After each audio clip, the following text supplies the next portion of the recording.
Hey, I'm Ruji, and today we're joined with Klara, and I'm Ruji. Welcome to the Vegan Ambition podcast number 21. Today's main question is, as a vegan activist, what do you think about extreme activism, such as putting stickers on the coats of people wearing fur? I think I know the answer already, but I'd still like to ask it. Before we start, I'd like to thank today's sponsors. I'd like to thank clementines, green lentils, and, of course, turmeric. This podcast is a tool to help vegans, vegetarians, and anyone else who's interested in a plant-based lifestyle. The Vegan Ambition is a no-pressure zone and a no-hostility zone. We don't pressure our guests here, but are simply here to discuss different viewpoints.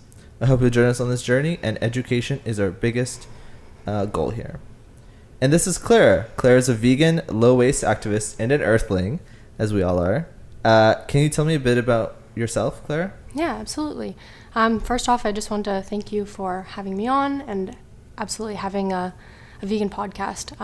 A lot of people kind of think veganism is a diet or kind of something to help them with their health, but veganism is all about the animals. So a little bit about me. I've been vegan for about 2.5 years now. I was vegetarian before that. I dabbled with veganism a little bit before, but it was more a short stint in kind of plant-based starvation. I had some disordered eating patterns, so I kind of used it as a way to cloak some bad eating habits. So obviously that wasn't sustainable at all, so I reverted back to vegetarianism, but I always knew that veganism was my end goal. So I kind of knew I needed to get back into veganism, but I was afraid of using the term vegan again. So I called myself plant-based for a while, kind of leading up into being vegan again. And then I would say 2 years ago when I started living on my own in London, studying at university, I called myself vegan again and have been committed ever since. I've been an activist for a little over a year now. That started with a pig save that I went to all on my own. It was an anniversary of a truck rollover where I think a truck carrying around 150 pigs rolled over while it was trying to enter a slaughterhouse. And I think 40 pigs died on the crash, and all the other ones who could walk, they were forced into the slaughterhouses. And the ones that couldn't walk, obviously activists were there pleading for their release to a sanctuary so they could have a happy life. But Fearman Slaughterhouse in Burlington refused to let them go, so they came out and shot them in the head and threw them in the garbage. And to hear that story happening in my city, I was so shocked, and I knew I needed to get involved. So that's kind of where my activism started, with the Save movement. And then I started getting involved with Anonymous for the Voiceless, doing Cubes of Truth, and more recently I started with Direct Action Everywhere, doing disruptions at grocery stores, places that exploit animals for cosmetics or fashion or anything like that. Okay. Yeah. And so, I mean, what kind of triggered started your journey to veganism or vegetarianism? I kind of remember distinctly when I was in grade 12, I saw a post from Toronto Pig Save, and I was vegetarian at the time. I didn't even eat meat, but seeing that it made me realize I wasn't doing enough. And I started researching more into the dairy and the egg industry, and I realized if I cared about animals, how could I continue eating these things? Right. So I told my friends I'm going vegan, and they basically said, yeah, good luck with that. And I was determined to prove them wrong, but obviously I still had these disordered eating patterns, so it was not sustainable at that time for me. But it made me realize that I needed to be more determined with it. And I did a lot of research on YouTube and making sure that I was getting everything I needed, just being inspired by other people thriving, like, I don't know if you know Plantriotic, but there's just some incredible YouTube stars that inspired me to try it for myself. So, and I mean, 2.5 years ago, even in our world, the veganism was totally different. Yeah. I remember 2.5 years ago, and I would go to the grocery store and there was maybe one selection of vegan cheese. Yeah. Now I go to Longo's or whatever it is, and there's tons. I know. So it was harder 2.5 years ago. Definitely. Much harder before then. So Yeah, know? things have changed extremely quickly, and I think that's because people are adopting it more and more. So the market is changing depending on supply and demand. There are also a lot more people who are doing it who are not like vegan, but they're more like what the term is like flexitarian, which I don't really, or reducitarian or whatever. yeah, which I don't exactly agree with the term in general, but I get like the point of it, and it's just like eating less of it. Like, I mean, my sister, for example, she only drinks nut milk, and like they're not really vegan otherwise, but Yeah. that's one thing. That's like a start, and so that's helping also to shift and increase kind of demand in that sense.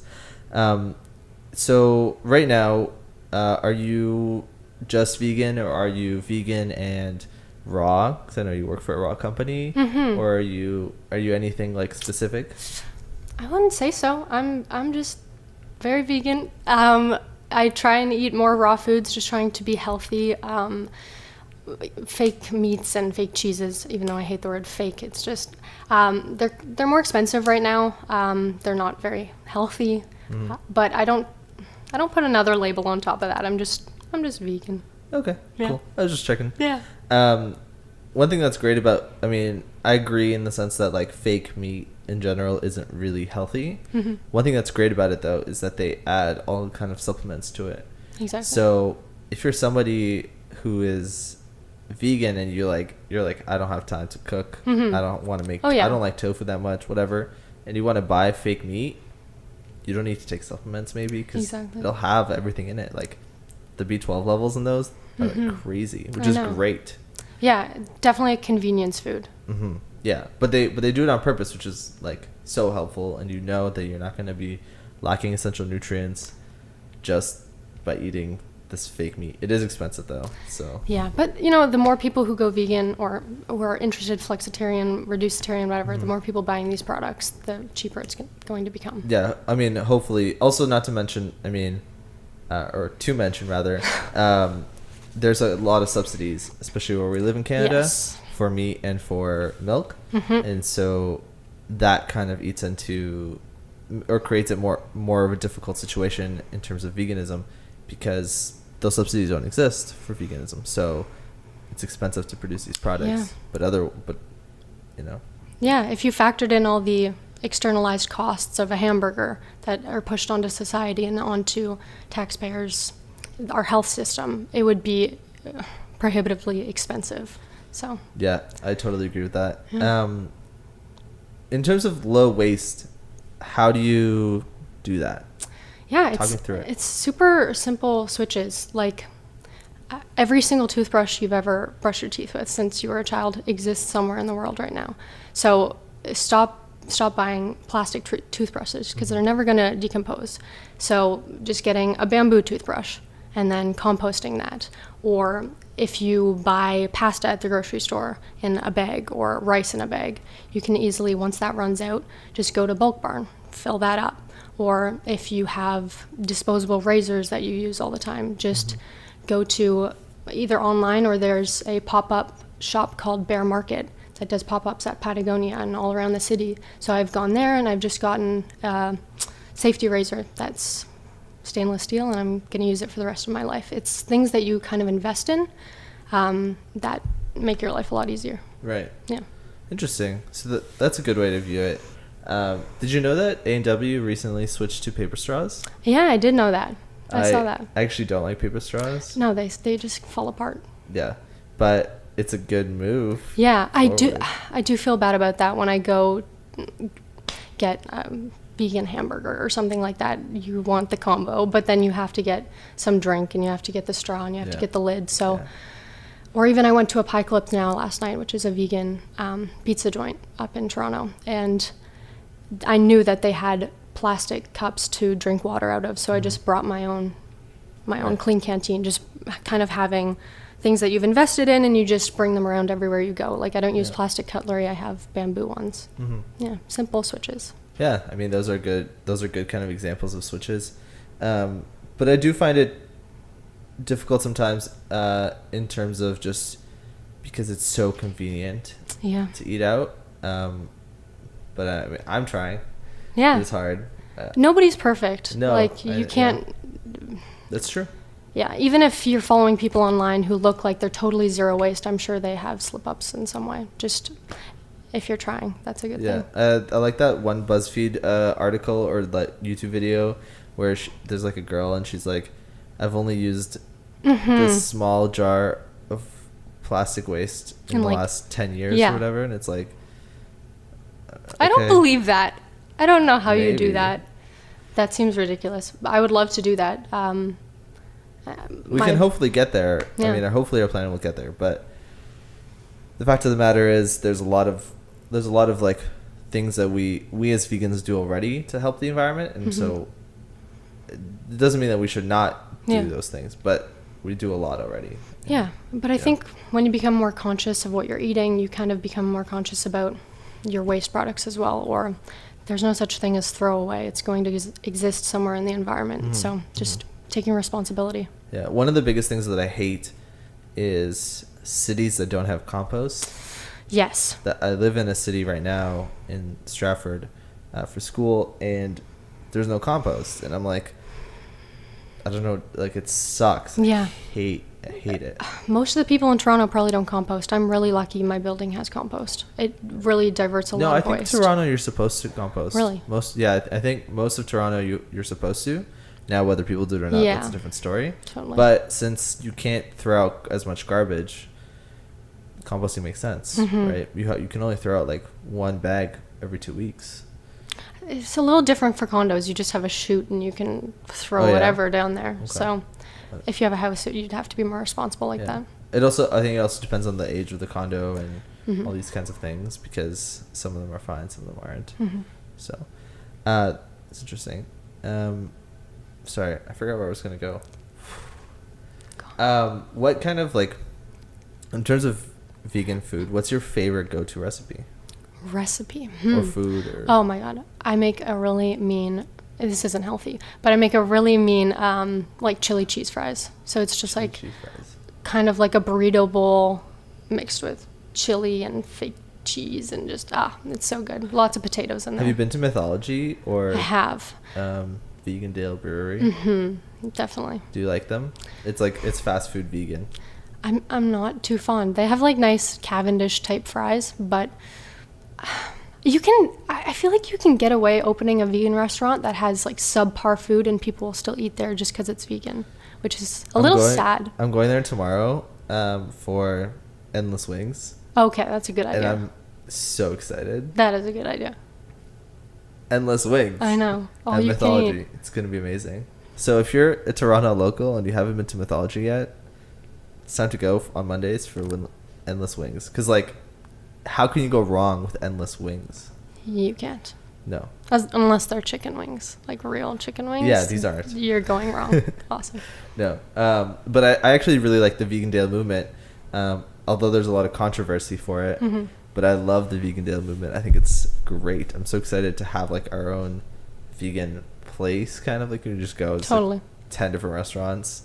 That article that came out where the girl who had dairy intolerance got sick. That was interesting.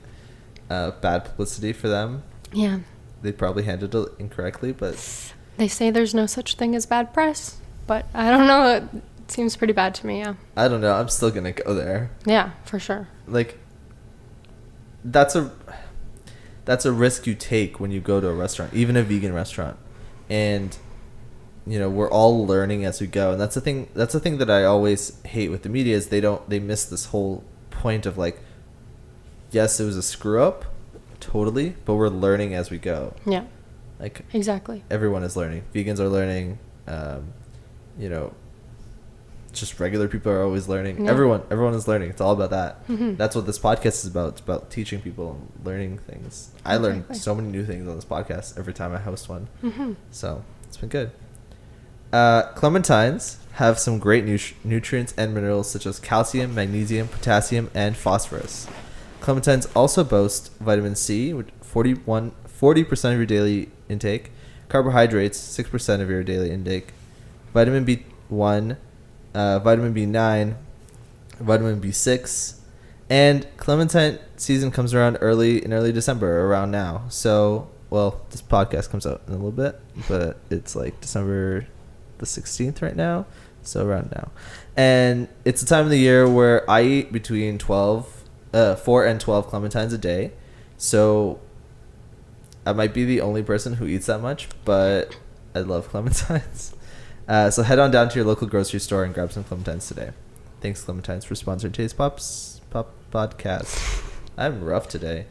Now, Klara, I'd like to get on to today's question, which is going to be fun, I think. As a vegan activist, you're a bit more of an activist than I am, in the sense that I don't go to like pig saves. Not yet. I've meant to go. I just haven't gotten around to it. What do you think about extreme activism, such as putting stickers on the coats of people wearing fur? Yeah, it's funny you use the word extreme activism. Yes. So I think it's important to put things in perspective. Putting a sticker on someone's coat, I wouldn't really count that as extreme. Sure. Putting things in perspective to what the animal goes through. If it's a Canada goose jacket, they were trapped and could have starved to death or shot in the face by a hunter when they find them. Or if it's a moose knuckles or a rudsack or a nobis coat, then they're probably farmed fox fur and they're anally electrocuted and skinned alive. So I would say that is extreme. And stickering someone's fur coat with a sticker that says, "I'm an asshole, I wear fur," I wouldn't say that's on the same level. I've also kind of been playing with this, so I do that. I have been doing that, so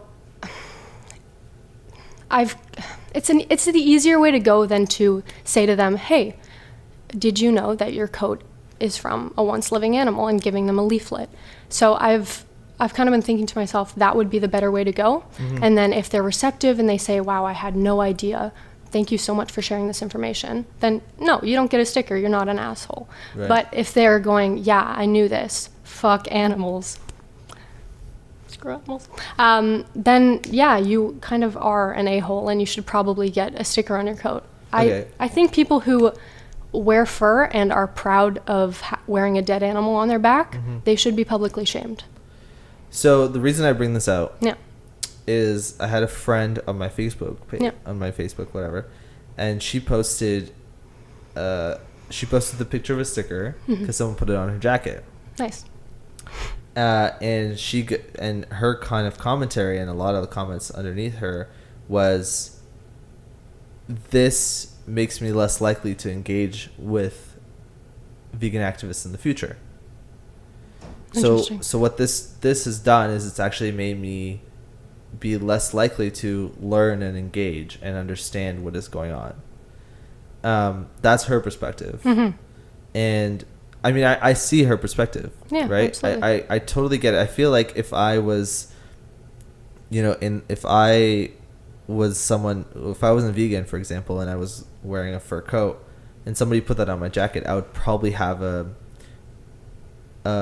not so pleasant response to that, because I don't think that because it's my personal space, it's my personal choice, all these kinds of things. But I do think like a conversation, like how you brought up, and giving a leaflet, I think that is more engaging and a better way to do it. And so I also think of it in two ways. Is we all know who James Aspie is. We also know who what's his name? Gary. No, not Gary. There's another activist. He's very loud. Like, Ooh, Len Goldberg? No. Rob Banks? No. I'm just listing all the activists. Keep listing them. A fur activist? No, he's just a regular activist. Oh, Joey Carbstrong? Joey Carbstrong. Yeah. Okay, so when I compare videos with James Aspie and Joey Carbstrong, I find that they're very different in the sense of how they engage people. Yes. Joey Carbstrong can be very loud, very difficult, Intense. very intense, and I think that is not necessarily the best way to do it. I understand where he comes from, where he feels the pain of these animals, and he's been trying so hard for years and years to engage these people and encourage them. Yeah. But I think that the discourse that he creates often doesn't lead people in the right direction. Yeah, that's interesting you brought that up. I understand where you're coming from. Like James, he's very calm and Yeah. very logical, and I think he's better for turning non-vegans vegan. But same with Joey Carbstrong. I was totally turned off with him when I Yeah. first went vegan. I was like, Yeah. this guy's way too intense. I can't Yeah. even deal with him. But now I completely support his vision. I think he's like, he doesn't sugarcoat anything, and that makes people uncomfortable. But I think he helps vegans or people on the fence become activists. So they're kind of different goals, I feel like. James is more turning non-vegans vegans, and then I would say Joey is turning vegans who are just eating plants and being quiet to themselves. I think he helps them become active. I don't know about that per se, because I mean, maybe if that's your perspective, of course, right? But I mean, I view it differently. I think James also tries to encourage people to be activists. I mean, that's one of his things that he talks about all the time on his Instagram. But I think that the way that the message is communicated is different, and Totally. I think like sugarcoating is different than yelling. I have never heard Joey actually yell. He's He's he super is very intense. aggressive. Like I've watched several of his videos recently, and I watched one he did with this like Australian like radio or whatever show, and it's just, I see what he's trying to do, but I think like if you listen to James, especially for people who are non-vegan, I think that the way that he comes off is more professional. It's more realistic. It doesn't feel like the vegan activists of 2008, because the vegan activists of 2008, like when PETA was in 2008, that's a whole different world to what it is now. It's changed a lot. Yeah. It's become less extreme, but I think that that's been helpful to the vegan cause. I think like this light, like there are great ways to learn about it, but I think like this lighter kind of way and lighter discourse is better. I personally do. That's why I have the podcast. Yeah. Because I mean, I have non-vegans on all the time, and that's one of the things, is just if I can encourage a non-vegan to eat one less non-vegan thing, or think about their choices before they make him, that's already helping the world. It'd be great to get all those people vegan, but the reality is it's hard to make people go vegan, so I try to just do it as little as possible. So at the end of the day, I think personally that like something like putting a sticker on someone's coat isn't the right way to go, because I think that stopping them and having a conversation with them and giving them a pamphlet might be more engaging to them, and they will not, and it's less likely that they'll have a reaction where they go back and they say, I hate this, like I hate these people suck, all these kinds of things. And maybe they are a terrible person for wearing a jacket with fur, but people don't like to hear that they're bad. No, absolutely. And I don't, different strokes for different folks, for sure. I don't think there's really a good and a bad way to advocate. There's effective and ineffective for different types of people. But it's always good to reflect upon your activism and alter your approach, like what I did. It's easy to go and sticker someone's coat. Yeah. It takes a lot more courage to actually talk to them about the horrors of the fur industry. So that's definitely where I'm going to go forward with my activism. Yeah. And I just wanted to see, because I wouldn't ever do that. Like, me as a person, I don't even like attack friends when we go out to eat, because I think like engaging them in conversation is good, but I'm not going to be like, I can't believe you're eating this meat, because that's just, their reactions are always very, they like me less, and that's actually not a beneficial thing. And I've had several people on who have told me, who were vegan, who went vegan, and they were like, one of the things that helped me go vegan was meeting someone who wasn't aggressive, or meeting a vegan who was like very like calm and like low level, and that was like, oh, I can be vegan but not be an activist, these kinds of things, which I think are helpful still to the world. that makes sense. Yeah, but then there are other people who know absolutely everything. They know what happens to the animals, and they need someone to wake them up, like Joey Carbstrong, or maybe they know that they're wearing a dead dog and they think it's okay, but then they get a sticker and they're like, wow, how long have I been walking around with this? People have been seeing this. I'm embarrassed. You should probably be embarrassed about that. Maybe. Who knows? I don't think there's a good or a bad way to advocate for animals' rights. As long as you're bringing their interest to the table, I would say that's a good thing. But I do think there are effective and ineffective ways. Totally. And I mean I see where you're coming from, but as a part of the conversation, I just want to, keep it going to say, isn't it worse that person, like that person on my Facebook page, for example, that she's now disengaged from any care, rather than if someone had stopped her and had a conversation with her? Yeah. A lot of people say that, like, oh, I'm never going to be vegan. This vegan was mean to me once. Like, if we all operated that way, no one would grow. Like, we're telling people the truth. Yeah. And people don't like to hear that.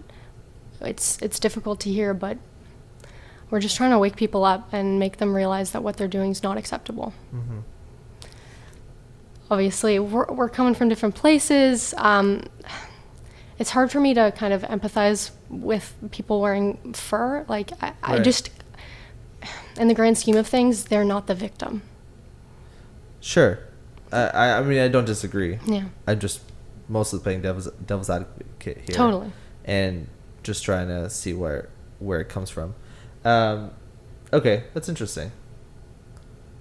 That's an interesting viewpoint, to say that, at the end of the day, it's really the animal that's the person, or the thing, that the earthling, yes, that is hurt. Yeah. You can call them people. They're not humans, but they're a person, and there's someone in there. There's a soul there. Oh yeah, for sure, of course. Yeah. I totally know that. I have to work on my wording sometimes. Yeah, language is very important. Language is very important. I remember actually the podcast I did with Carly a couple weeks ago.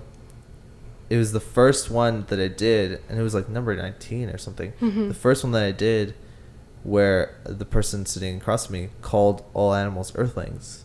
And I was like, oh. And it just clicked. I was like, oh yeah, I should probably do that as well.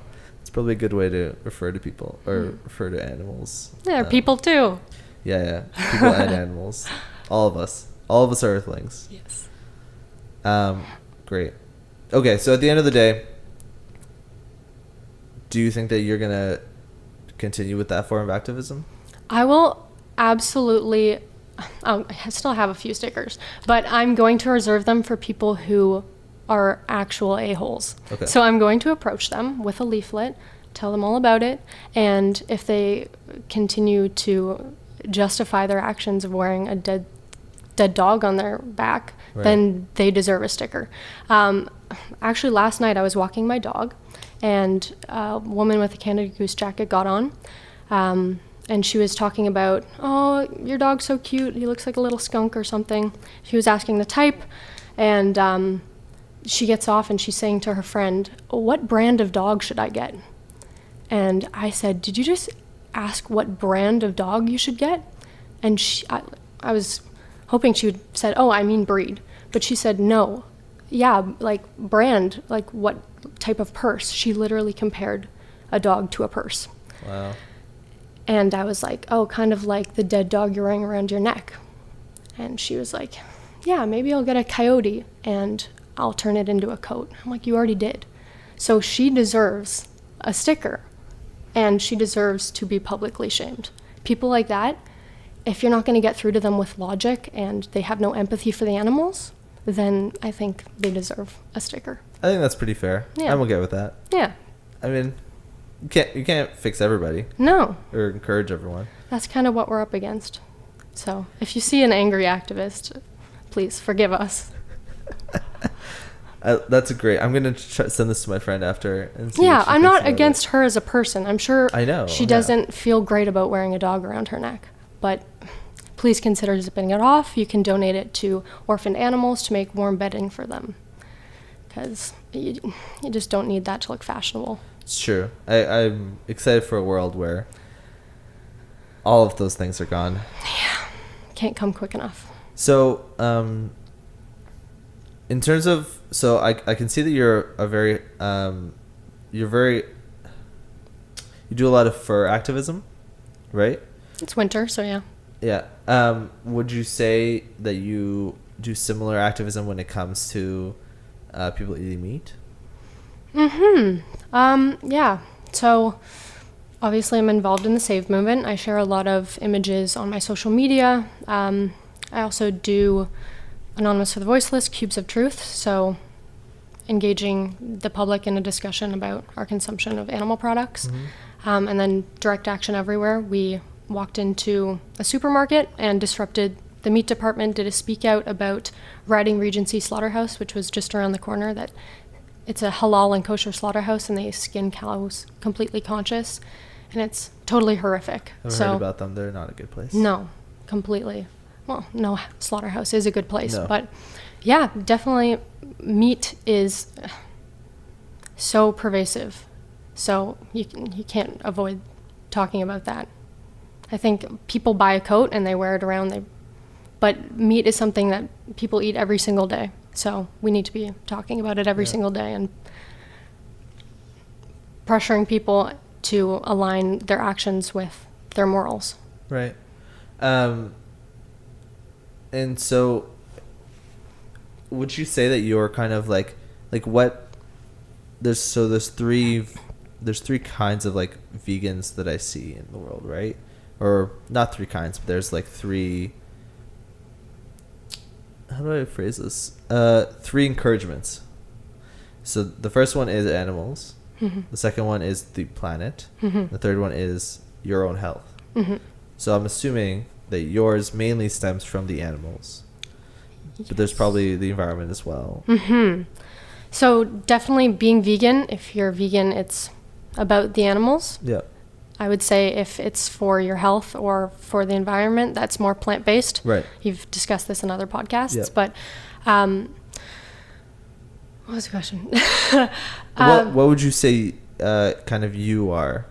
Or where does yours come from? It would be the animals first, the environment, and then my health.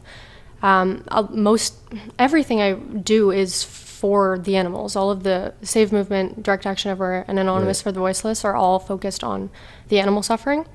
But I think increasingly it's becoming about the environment. People need to wake up to climate crisis because we only have, 11 years and 10 months to save our planet from our own bad habits. So I would love to see more groups talking about the environment because people have such a hard time connecting with the plight of animals. If they're concerned about their own health or if they're concerned about the fate of the planet, maybe that would spark some action. But I don't see a lot of activist groups focusing on that. So I think that would be, it's hard because the environment is so nuanced. It's hard to explain to people. Like I get in comment section battles with internet trolls all day, but it's hard to get through to them. It's hard to explain to people that 50% of your carbon footprint comes from the consumption of animals. Yeah. And it's hard to see that physical manifestation of that, right? Because a lot of people don't believe global warming is a thing, or climate change is a thing, is real already.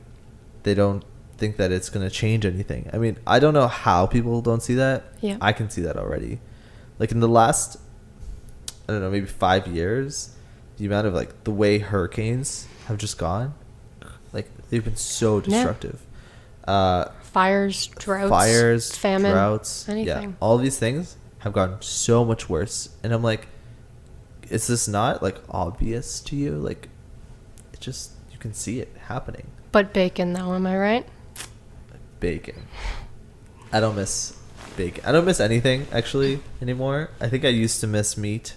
I like chicken and seafood. Seafood once in a while I still miss, but generally speaking, I don't miss the taste of anything. Yeah. And it's not worth it for me. No. I was watching.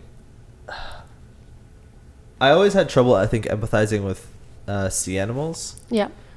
Because they are like a totally different world for me. Mm-hmm. But yesterday, actually, I was watching Blue Planet 2. It's on Netflix. Mm-hmm. And have you seen it? I've seen the trailer. Okay. So there's one clip in the first episode where there's a fish. And this fish like swims out to the edge of the barrier or the reef. It's reef. It grabs chunk of corals and moves them with its mouth.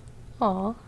Okay, and it's moving this coral to find like a clam for itself. Like I guess it eats meat, whatever. It's an animal. Yeah. That's a different world. So it's moving all these corals around, and it's like it's so clearly moving it. It's not like when you see a fish and you think it's like doing something and it's like not actually doing something. It's actually doing what it wants. And it grabs this clam and it takes it back to its quote unquote kitchen, as David Attenborough likes to call it. And it spends the next hour smashing this clam open so it can eat it. Wow. And it smashes it against its kitchen counter, in its little box that it has. That's amazing. And it eats the clam. And I was watching this and I'm like, wow.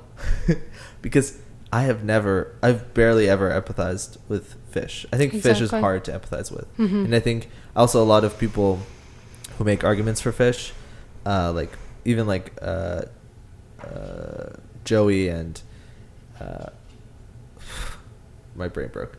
Whatever. Any activists who make arguments for fish, it's usually like, well, you're eating bottom feeders. You don't really want to eat bottom feeders. All these kinds of things, and it's bad for our environment. Mm-hmm. But the actual animal part or the their sentience, part, yeah, is hard for people to connect. Mm-hmm. That was it. I was like, oh wow, if this fish, wow, exactly, brain exploded.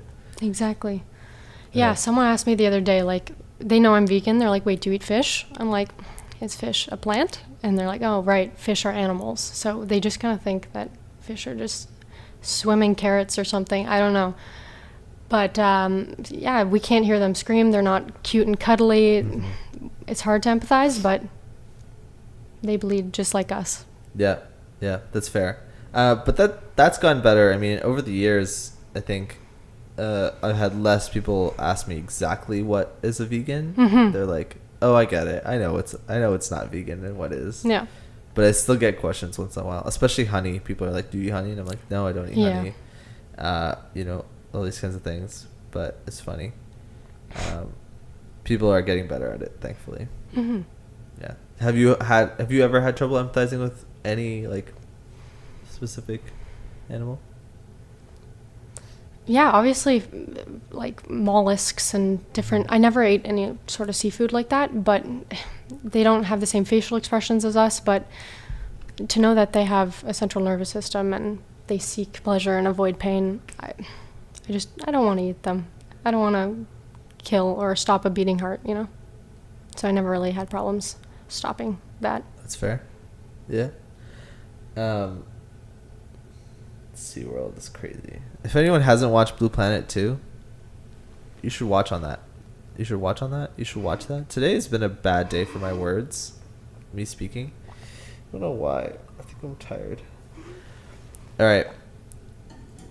So, lentils are an excellent source of protein, and 100 grams of cooked lentils contain 9 grams of protein, 20 grams of carbohydrates, 8 grams of fiber, 45% of your daily folate, 36% of your daily iron, and 70% of your manganese.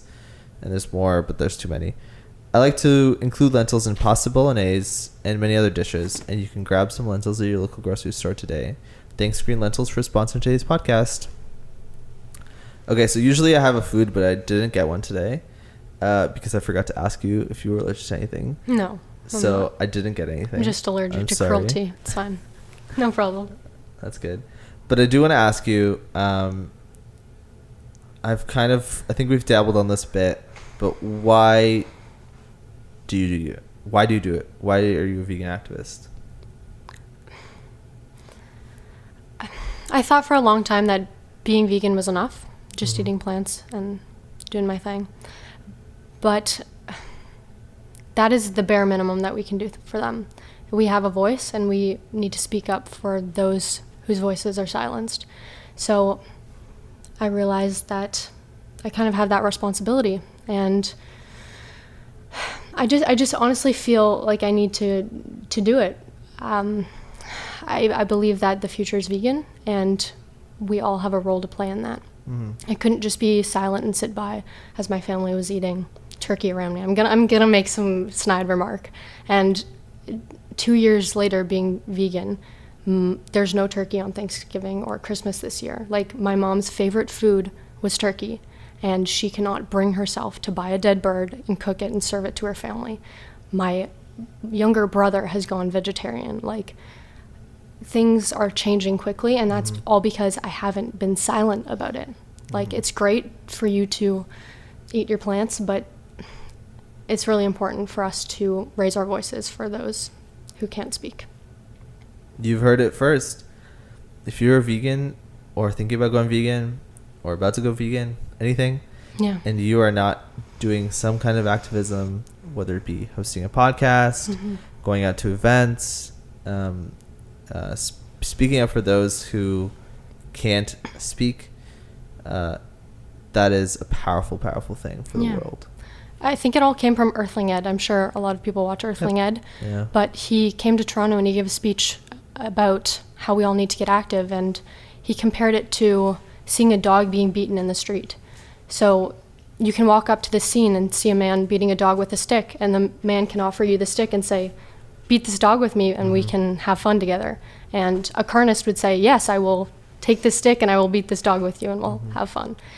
A vegan would come along and say, I see what you're doing is wrong, and I will not partake. Right. That's just nonviolence, and that's veganism. But for a vegan activist, you would say, I see what you're doing is wrong, and not only will I not participate, but I will actively try to stop you.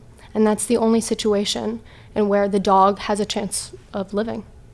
So we can't just be complacent, because when you're silent about something, you're complacent in it. Mm-hmm. So yeah. It's a great way to say it and a great viewpoint. Yeah. I think for a long time I didn't want to be an activist either. I think I thought that it was a little much and a little hard and all these kinds of things. And now I'm I'm already kind of an activist with this podcast, I think, but I'm slowly definitely turning more towards heading out to events and doing things. And I did a fundraising for the sanctuary that I love. Have you been to a sanctuary before? I've been to Cedar Row. That was Cedar kind Row. of when I first went vegan, so it's been a while. Yeah. I need to go see some rescued animals for once. Well, I don't want to plug Farmhouse Garden Animal Home Please too many do. times, but Farmhouse Garden Animal Home is in Uxbridge, so it's not close. far. Yeah. I mean, if you have a car or you can get a car, it's not far at all. And they have a great sanctuary. Like not only is everyone super nice, which sometimes you experience, you go to places and people are just not as nice as you want them. Everyone's super nice at Farmhouse. Awesome. The animals are super cute. There's they have 29-ish cows, a couple horses. They don't have any pigs, and they have some ducks and some chickens, and you can feed them as well. Yes. So you can buy. I know everyone loves that. It's not like a pet. It's not a petting zoo. No. Because these animals are happy, healthy, and they love life. You're feeding them with some sweet carrots and cucumbers, and they do visiting days all the time, every month. And I love Farmhouse. It's the only sanctuary I've ever been, but I've been I don't know, maybe 8 times to Oh my them. God. Been a ton. I need to go. Yeah. I need some happy animals in my life. Yeah. These are the best is when you go near the end of the day, 4-ish o'clock, because they're so full. They're just oh. A couple times one time I went, and I got because I know the owner. I can go like, Whenever you want. Yeah. I can go whenever I want, but I can also like she let me go into like a part that no one else gets to go. Nice. And I remember one time watching one of the like younger cows. He or she was just like lying down on their side with their belly like it was like double the size of the cow, and it was like full. He was like done. It's like I cannot move, and I was like, Edith, are you sure he's okay? And she like went over and checked on him, but he was fine. He was just so full that it was incredible, because they just eat and eat and eat for like 5 hours. That's lovely. It is lovely. Yeah, I'm smiling just thinking about that. Yeah, they have such a great day when the visitors come. So, and to think they would all be sent to slaughter. Yeah, well, you know, a lot of these smaller farms do that to like help sustain them, because the vegetables just aren't enough for farmers in Canada. So like it is what it is, but hopefully more will turn like this one has. Yeah. Let's see. They adopt animals too a lot. Awesome. Although I don't know what they adopted recently, because I'm bad at keeping up with things. All right, I think that we're almost done. So turmeric is a great anti-inflammatory and can help people who have arthritis. It can also work as a pain reliever, and at times it can improve liver function. That's cool. My favorite dish that includes turmeric is called kik alicha. I just made it the other day. It was awesome.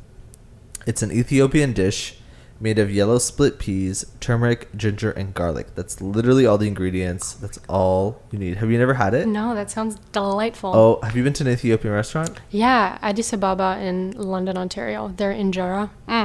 Yeah. So good. So every Ethiopian restaurant will have kik alicha. It's the yellow. Okay, then I definitely have had it. Yeah. It's very it's like a traditional dish of theirs. It's awesome. It's my favorite dish by far. And it's super simple and a fantastic dish. So head on down, grab some turmeric, grab some yellow split peas or green split peas. It doesn't matter. They both work. And you can just literally, you just put those ingredients like in a bowl and you're done. It's so easy. People think being vegan is hard. It's so easy. So, do you have an Instant Pot? I don't. Actually, I think my mom might have one, but I've never used one. I don't have one either, but I made this one in an Instant Pot on campus at my university where there's no kitchen. No. We were like, I was with my prof and we were like marking all day. And so, and it literally took us like maybe 15 minutes to make it. We just like. And you don't do anything. No, just cut up the garlic and the ginger, threw it in, just sauteed it for like 2 minutes, throw in the yellow split peas, the turmeric, salt, water, done. Close it off and you just leave it. That's it. There are no excuses anymore. No. Ethiopian, if you're vegan, if you're not vegan and you want some really good vegan food, go to any Ethiopian restaurant.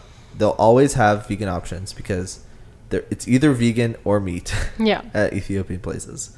They don't have vegetarian, like they don't use butter. So you can just get a vegetarian like dish. It'll all be vegan. You should check, but 99%. Yeah.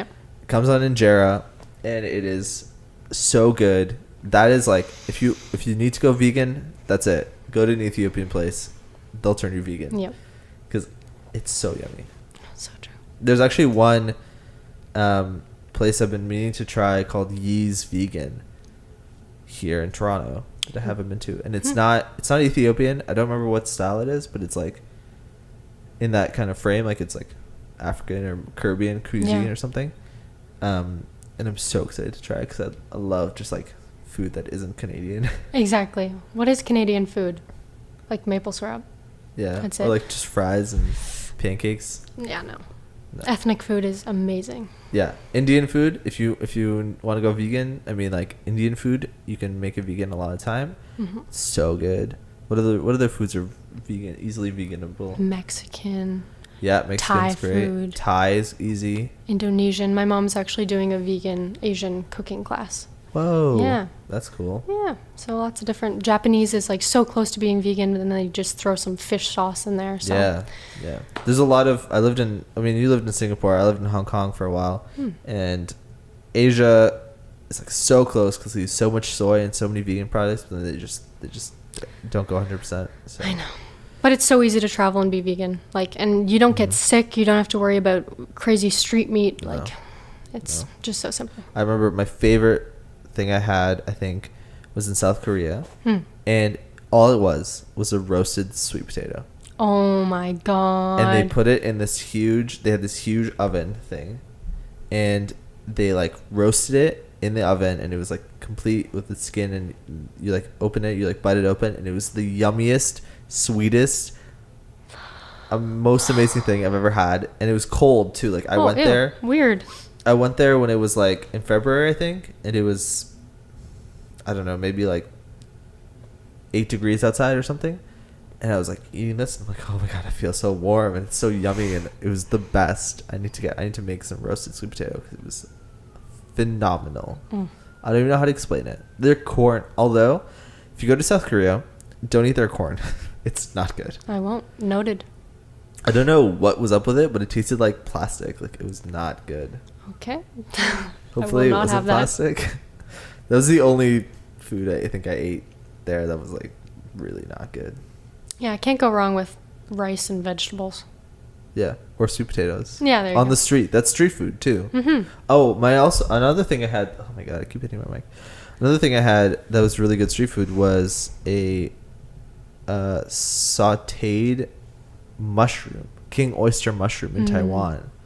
That was super yummy too. Epic. Yeah. Oh, I miss that. I miss street food. Street food is so good. Singapore was a little different. It felt really westernized, so there wasn't as much street food, but there were like indoor markets. But I'm trying to think, if you could be an activist in Singapore, like you're not allowed to congregate of groups more than 3 people. Yeah. If you want to protest, you have to get a permit. Like in Canada, great for activism, but I feel like Asia still kind of growing. Did you go to that one restaurant in Singapore that's like super out in the outskirts? There's actually 2. There's one that's super out in the outskirts, and it's like a burger place. Yeah, Veganburg. That place is awesome. Yeah. And there was another place I went to. I think it was part of it's like a sister restaurant. It had like pizza. Oh, Brown like, Nice. Huh? Brown Nice. There's some. It was like in a really weird area. It was like all in condominiums. I don't think so. There was some place called Brown Nice that had ice cream and pizza, and it was amazing. Oh, maybe it was that place then. Oh my God. It was good. Did it have like a cream pizza, like a cream mushroom pizza? I don't remember. I don't think so. I Definitely wasn't I went to a healthy. place like that had pizza and ice cream, so Oh my it God. might have been that place. Could have in been. Singapore. Yeah. And it was really, really good. Singapore had some great vegan food, surprisingly, because I didn't expect it. You can find it anywhere you go. You just have to look. It's true, and I mean, especially when you submit to the queen of veganism herself, the supreme master, what's her name? Supreme master, supreme leader. Who? You don't know? Wait a second. Who is the You don't know supreme this? master of veganism? You lived in Singapore. How do you not know this? I don't know. Okay, so in East Asia or in Asia, there's a lady who's Vietnamese, I think, of origin, and she is like the supreme master of veganism. She owns like this company that's like all vegan. It's all of the what are those stores? What are those restaurants called? There's like she owns a chain, or she like helps to set up all these chains, and then she called Supreme Master. Interesting. I don't know how I missed that. I've talked about her before on the podcast. That's Yeah, super cool. her name is Ching Hai, and she's like she does like meditation, and then she also does like this like vegan. It's like a vegan religion. I don't know. Loving Hut. Have you heard of Loving Hut. Yeah, I've so heard of it. she founded all the restaurant chain Loving Hut. And she helps start them all, and then she owns, where she like helped start a bunch of restaurants everywhere in Asia. That's so cool. I think like almost every vegan restaurant I went to was one of hers. That's so cool. That's Yeah. goals. Wow, world domination. Honestly, she has like millions of followers that are all vegan because of her. That's so cool. Yeah. Wow. How does she do it? She probably doesn't put stickers on people's coats. I Who don't knows? think so. I don't think she does. I hope they don't wear fur in Singapore. They don't need that. Don't need No, that it's anymore. very warm in Singapore. Definitely don't need fur. I don't know. It doesn't say how she does it, but it's like, yeah. I just remember I was doing volunteering for Farmhouse a couple months ago, and I remember like one of her followers came and she donated $300 to Farmhouse. Just Whoa. like, and she didn't want anything. She didn't want a T-shirt, nothing. And I was like, it's free. Just give it to you. Now that you donate $300. But it's like part of the thing to donate. That's so cool. To like vegan causes. Yeah. Thanks, Trimmer, for sponsoring today's podcast. I don't think I ever said that. Before we go to the end, or like before we finish up, is there anything that you'd like to say? Yeah, I think it's important to recognize that all truths go through 3 stages. So first we saw veganism being mocked and ridiculed, and now I don't think people can do that as much anymore. So we're moving into the second stage, which is violent opposition. So people are finding any way to critique veganism or to discount it in any way.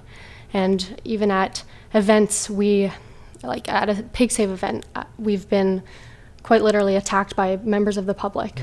So that's the violent opposition, and then finally things are accepted as self-evident. So we're clearly moving towards a vegan world, but we need people to raise their voices and speak up for animals and do what they believe in. Have you seen, there's this one movie that was made, it's like an hour long, and it's like what the future would look like if everyone was vegan. I don't think so. It's like the opposite of what we are now. Oh my God, I wouldn't can that be find it. wonderful? I can find it for you after the podcast. I just don't remember what it's called now. All right. I'd like to thank today's sponsors, Clementines, Green Lentils, and Turmeric. I'd like to thank Klara and you, the listeners, for being here with us today. You can find Klara on Instagram at KFRNAKLY. It's K Frankly. Yeah, just K Frankly. Frankly. Yeah. Right. Oh, I spelled that wrong. Wait. KFRANKLY. That's right. There you go. You That's got it. more correct. Or on YouTube at Fruit Bowl Half Full. You got it. Or on Instagram at crazyraw.com. That's DOT.com. And if you have a question, a suggestion, you want to be on a sponsor, you want to be on an episode, you can send me an email at veganambitionpodcast@gmail.com or visit theveganambition.com. Thanks, everybody, and have a great day.